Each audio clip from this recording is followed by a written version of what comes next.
राधे राधे महाराज जी। महाराज जी, जीवन में चुनौतियों का सामना करना या बाधाएं आए तो उस समय हम कैसे उसको हैंडल करें, आप इसमें क्या एडवाइस करेंगे?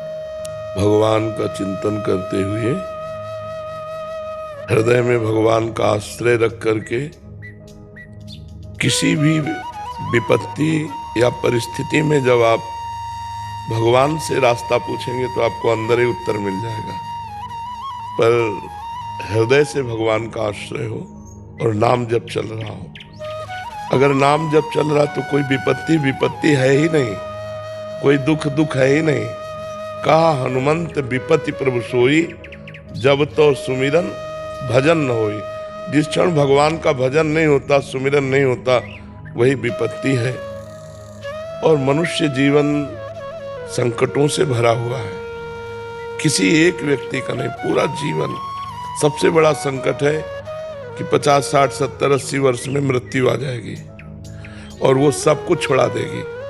पत्नी, पुत्र, परिवार, मकान, धन, संपत्ति, योग्यता सब छूट जाएगी। फिर हमें दूसरे शरीर में जाना पड़ेगा। अब वो कर्मानुसार शरीर सुअर का है कि कुत्ता का है कि गधा का है, क्या मिलेगा शरीर। फिर हमको बराबर भटकना पड़ेगा। जब फिर मनुष्य शरीर मिलेगा तब फिर मेरे कल्याण के मार्ग के जो साधन है और उनको छोड़कर फिर भोगों में लग गए। फिर ऐसे हमारा जब से सृष्टि हुई तब से हम भटक रहे हैं। सबसे बड़ी चुनौती है माया पर विजय प्राप्त करना, काम क्रोध पर विजय प्राप्त करना, जन्म मृत्यु पर विजय प्राप्त करना। ये छोटी मोटी विपत्तियां, अनुकूलता, प्रतिकूलता, ये तो सबके जीवन में आती रहती है। अगर हम प्रधान चुनौती स्वीकार कर लें तो सब चुनौतियों पर विजय प्राप्त कर लेंगे। हमारा लक्ष्य होना चाहिए निर्विकार होकर भगवान की प्राप्ति करना। तो रुपया, पैसा, भोग सामग्री सब अपने आप आ जाएगी, ये ब्याज में आ जाएगी। मूल भगवान को अगर रख लो तो सब ब्याज में आ जाएगी। कोई भी व्यक्ति बताओ जिसके जीवन में संकट ना हो, कोई भी ऐसा बताओ जो समस्या में ना हो, कोई ऐसा बताओ जो चिंतित ना हो, कोई ऐसा बताओ जिसके कामना ना हो। वो वही हो सकता है जो भगवान में स्थित है, दूसरा नहीं। तो जब तक कामना है, चिंता है, शोक है, विपत्ति है, तब तक हम सुखी कैसे हो सकते हैं? तो सुखी होने का उपाय है भगवान का स्मरण, एकमात्र भगवान का आश्रय।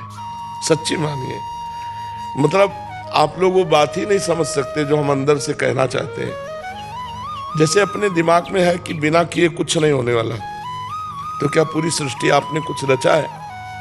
छोड़ो सृष्टि की बात, आप अपने शरीर पे आओ। आपने क्या बनाया अपने शरीर में?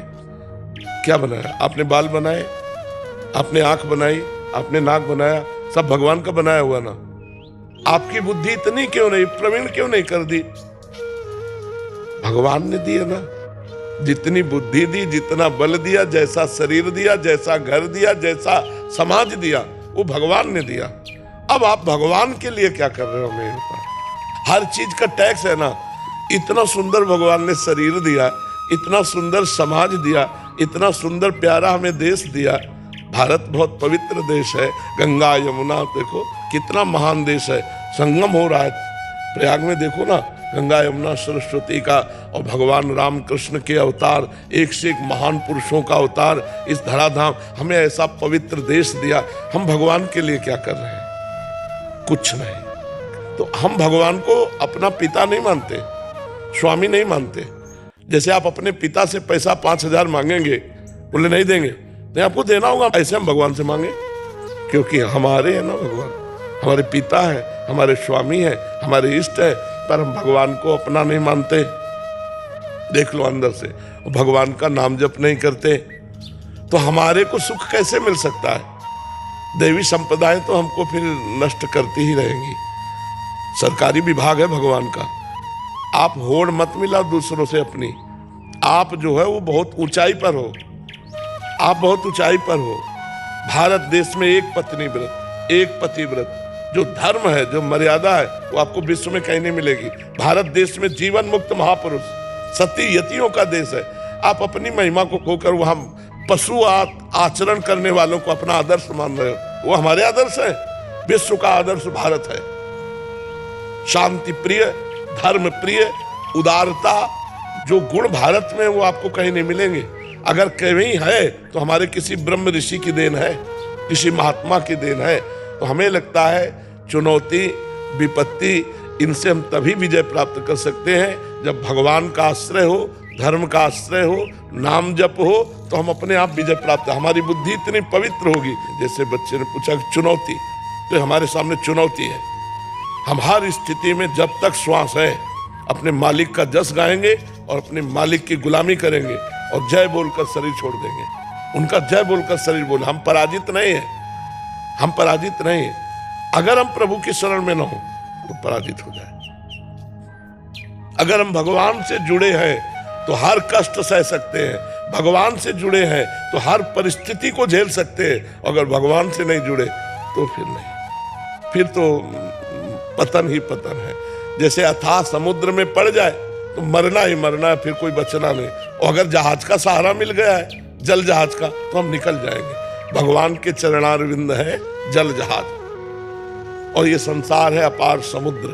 भगवान के चरणों का आश्रय मिल गया तो कैसे तुम्हें बताएं, वो आगे से आगे व्यवस्था किए रहते हैं, वो प्रतिपल हमें सुख देते रहते हैं। नहीं, शारीरिक दुख के आगे फिर और कोई दुख नहीं होता। हर दुख हम सह सकते, लेकिन शरीर की पीड़ा 1 दिन 2 दिन नहीं, जब तक जिएंगे तब तक। ये चुनौती ऐसी है, जब आखिरी श्वास होगी तभी इससे छुट्टी मिलेगी। तो हमें हर मुसीबत से लड़ने का, हम अपना उदाहरण इसलिए अहंकार पूर्ण नहीं इसलिए देते कि आपके सामने है। प्रत्यक्षम किम प्रमाणम, अगर प्रत्यक्ष उदाहरण मिले तो और प्रमाण देने की क्या जरूरत। अगर हम भगवान से ना जुड़े हों तो आज ही हमारी दुर्गति हो जाए।